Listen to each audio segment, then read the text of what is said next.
முதலீடுகளை ஏற்பதற்கான அமெரிக்க பயணம் வெற்றி என்றும் கல்வி மற்றும் மெட்ரோ ரயில் திட்டங்களுக்கான நிதி தொடர்பாக பிரதமரை சந்திக்க உள்ளதாகவும் முதலமைச்சர் மு க ஸ்டாலின் தெரிவித்துள்ளார்.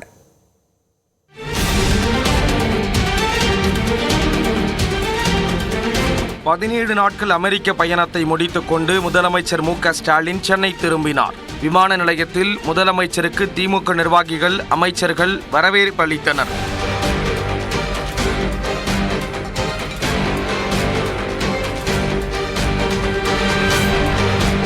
பின்னர் செய்தியாளர்களிடம் பேசிய முதலமைச்சர், அமெரிக்க பயணத்தின் போது 19 நிறுவனங்களுடன் புரிந்துணர்வு ஒப்பந்தங்கள் செய்யப்பட்டதாகவும் இதன் மூலம் 11,516 பேருக்கு வேலைவாய்ப்பு கிடைக்கும் என்றும் கூறினார். தமிழ்நாட்டு மக்களுக்கான ஒரு சாதனை பயணமாக இந்த பயணம் அமைஞ்சிருக்குங்கிறத முதல்ல தெரிவிச்சுக்க விரும்புகிறேன். இந்த 19 ஒப்பந்தங்கள் மூலமா 7,618 கோடி ரூபாய் முதலீடு தமிழ்நாட்டுக்கு வந்திருக்கு. இதன் மூலம் 11,516 பேருக்கு புதிய வேலைவாய்ப்புகள் உருவாக்கப்பட்டிருக்கு.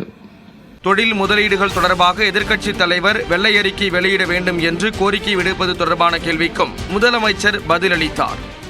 அவர் முதலமைச்சர் எடப்பாடி பழனிசாமி முதலமைச்சர் இருந்தப்போ முதலீடுகளை இருக்க வெளிநாடு போனதாக சொன்னாங்க. அதுல 10 விழுக்காடு ஒப்பந்தம் கூட நிறைவேறல. அதுக்கான ஆதாரம் என்கிட்ட இருக்கு. அதை சொன்னா உள்ளபடியே இது அவருக்கு பெரிய அவமானமா இருக்கும். அதனால தவிர்த்துறேன். எதிர்பார்த்ததை விட குறைந்த அளவு முதலீடே கிடைக்க பெற்றுள்ளதாக பாமக நிறுவனர் ராமதாஸ் குற்றம் சாட்டியுள்ளதாக செய்தியாளர்கள் வினவியதற்கும் முதலமைச்சர் மு க ஸ்டாலின் விளக்கம் அளித்தார். அதெல்லாம் அரசியல் நோக்கத்தோடு சொல்லப்படக்கூடிய விஷயங்கள். இதுல எங்களுக்கு நம்பிக்கை வரைய நாங்கள் எதிர்பார்த்த விட அதிகமான முதலீடுகள் வந்திருக்கு.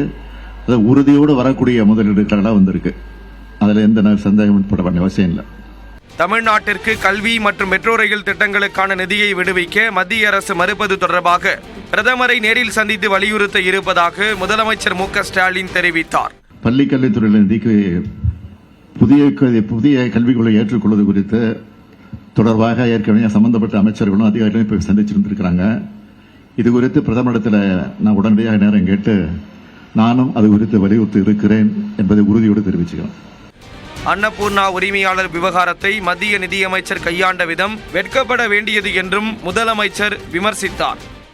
ஜிஎஸ்டி குறித்த தொழில் முனைவோர்களின் நியாயமான கோரிக்கைகளை அவர் முன்வைத்தார் என்பதற்காக அதனை ஒன்றிய அமைச்சர் கையாண்ட விதம் என்பது ரொம்ப வெட்கப்பட வேண்டிய ஒன்று. அதை மக்கள் பார்த்துக்கிட்டு இருக்காங்க. அமைச்சரவை மாற்றம் தொடர்பான கேள்விக்கு திமுக சொன்னதை தான் செய்யும் என்று முதலமைச்சர் மு க ஸ்டாலின் பதிலளித்துள்ளார். நாங்கள் திமுக என்பது சொன்னதை தான் செய்யும், சொல்வதை தான் செய்வோம். ஒரே வரையில் சொல்லிடுறேன்.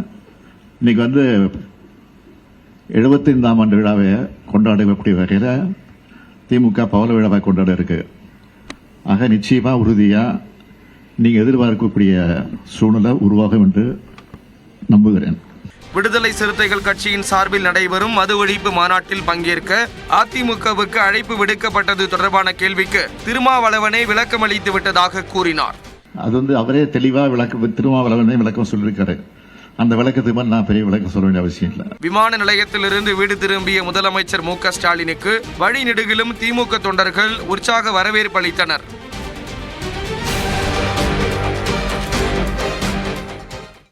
உதவி ஆய்வாளர், வணிக வரி துணை ஆணையர் உள்ளிட்ட பதவிகளுக்கான குரூப் 2 மற்றும் 2A தேர்வு தமிழ்நாடு முழுவதும் இன்று நடைபெற்றது. தமிழ்நாடு அரசு பணியாளர் தேர்வாணையத்தின் ஒருங்கிணைந்த குடிமைப் பணிகள் தேர்வுக்கான முதல்நிலை தேர்வு காலை 9:30 மணிக்கு தொடங்கியது. 2,327 காலி பணியிடங்களுக்கான இந்த தேர்வுக்கு சுமார் 7,93,000 பேர் விண்ணப்பித்திருந்தனர். மாநிலம் முழுவதும் 2,763 மையங்கள் அமைக்கப்பட்டிருந்தன. சென்னையில் மட்டும் 251 மையங்களில் தேர்வு நடைபெற்றது. உரிய பரிசோதனைக்கு பிறகு தேர்வர்கள் தேர்வு மையங்களுக்கு அனுமதிக்கப்பட்டனர். கால்குலேட்டர், செல்போன் போன்ற மின்னணு சாதனங்களை தேர்வு அறைக்குள் எடுத்துச் செல்ல தடை விதிக்கப்பட்டது. முறைகேடுகள் நடைபெறாமல் தடுக்க 1,700க்கும் அதிகமான முதன்மை கண்காணிப்பாளர்கள் பணியில் ஈடுபடுத்தப்பட்டனர். 3 மணி நேரம் நடந்த இந்த தேர்வு பிற்பகல் 12:30 மணிக்கு நிறைவடைந்தது. அனைத்து தேர்வு மையங்களும் வீடியோ பதிவு செய்யப்பட்டன. குரூப் 2 மற்றும் 2A தேர்வுகளுக்கான விடை குறிப்பு 6 நாட்களில் வெளியிடப்படும் என்று டிஎன்பிஎஸ்சி தலைவர் எஸ்.கே. பிரபாகர் தெரிவித்துள்ளார்.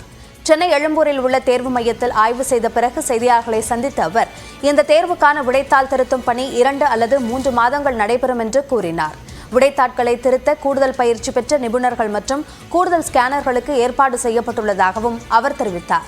டிஎன்பிஎஸ்சி மூலமாக இந்த ஆண்டு இதுவரை 10,315 பேருக்கு வேலைவாய்ப்பு வழங்கப்பட்டுள்ளதாகவும் இன்னும் 10,000 நபர்களுக்கு வேலைவாய்ப்பு கிடைக்க தேர்வுகள் நடைபெற்று வருவதாகவும் கூறினார். குரூப் 4 தேர்வுக்கான முடிவுகள் விரைவில் வெளியிடப்படும் என்றும் பிரபாகர் தெரிவித்தார். எல்லாமே ப்ராசஸ்ல இருக்குது. நம்ம இப்போ நானே அதை நேரடியாக கண்காணிச்சிருக்கேன். விரைவில் அது வெளியிடப்படும். டிலே ஆகாது. நல்ல ஸ்பீடா போயிட்டு இருக்கு. நமக்கு நம்பர் அது அப்ளிகன்ஸ் ஜாஸ்தியா இருக்கிறது அத்தனை ஓஎம்ஆர் ஷீட் நமக்கு வரும். அந்த ஓஎம்ஆர் ஷீட்டை டெய்லி நம்ம ஒரு குறிப்பிட்ட ரேட்ல தான் நம்ம ப்ராசஸ் பண்ண முடியும். அதனால கொஞ்சம் டைம் ஆயிட்டு இருக்கு. பட் இப்போ நம்ம அதுக்காக கூடுதல் ஏற்பாடுகள் பண்ணிருக்கோம். கூடுதல் மெஷின்ஸ் போட்டு கூடுதல் நிபுணர்களையும் நம்ம போட்டிருக்கோம். அது விரைவாக நடந்துட்டு இருக்கு. நாங்கள் அதை பத்தி உங்களுக்கு தெளிவாக விரைவில் சொல்றோம்.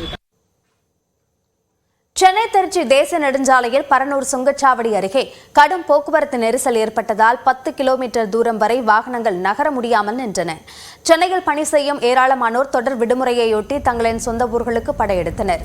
இதனால் செங்கல்பட்டு மாவட்டம் பரனூர் சுங்கச்சாவடி அருகே கடும் போக்குவரத்து நெரிசல் ஏற்பட்டது. இந்த பகுதியில் சாலை பராமரிப்பு பணிகள் நடப்பதால் 10 கிலோமீட்டர் வரைக்கும் சென்னை திருச்சி தேசிய நெடுஞ்சாலையில் வாகனங்கள் அணிவகுத்து நின்றன.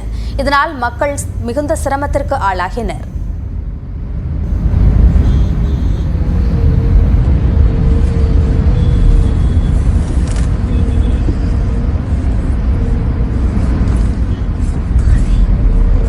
கடந்த ஜூன் மாதம் முதல் பரனூர் பகுதியில் சாலை சீரமைப்பு பணிகள் நடைபெற்று வருவதாகவும் வாகனங்கள் அதிகரிப்பால் போக்குவரத்து நெரிசல் ஏற்பட்டதாகவும் நெடுஞ்சாலைத்துறை சார்பில் விளக்கம் அளிக்கப்பட்டுள்ளது.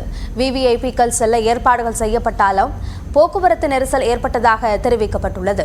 வழக்கமாக மக்களுக்கு பாதிப்பு ஏற்படாத வகையில் திங்கள் முதல் சனிக்கிழமை மதியம் வரை பணிகள் நடப்பதாகவும் கூறப்பட்டுள்ளது. இதேபோல் உளுந்தூர்பேட்டை அருகேயும் கடும் போக்குவரத்து நெரிசல் ஏற்பட்டது. அஜீஸ் நகர் ஜிஎஸ்டி சாலையில் மேம்பாலம் கட்டுமான பணிகள் நடைபெறும் நிலையில் 2 கிலோமீட்டர் தூரம் வரை வாகன போக்குவரத்து தடைபட்டது.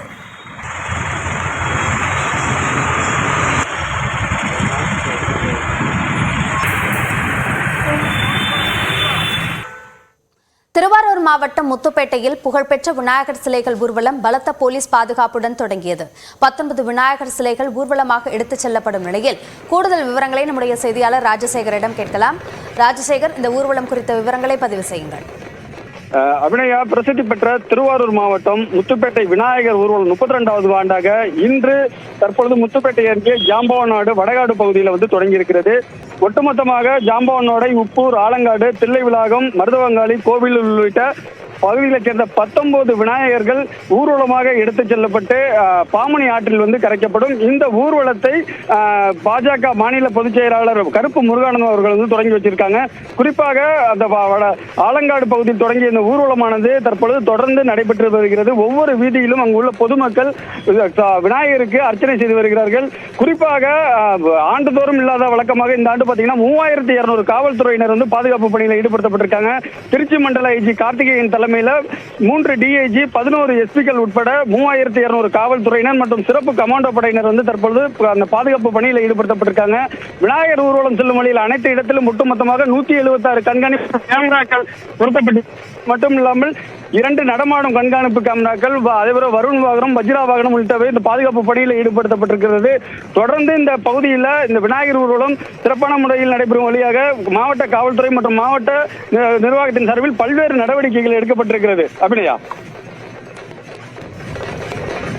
முத்துப்பேட்டை பகுதியில் நடக்கக்கூடிய இந்த விநாயகர் சிலை ஊர்வலம் சார்ந்த கூடுதல் விவரங்களுக்கு நன்றி ராஜசேகர்.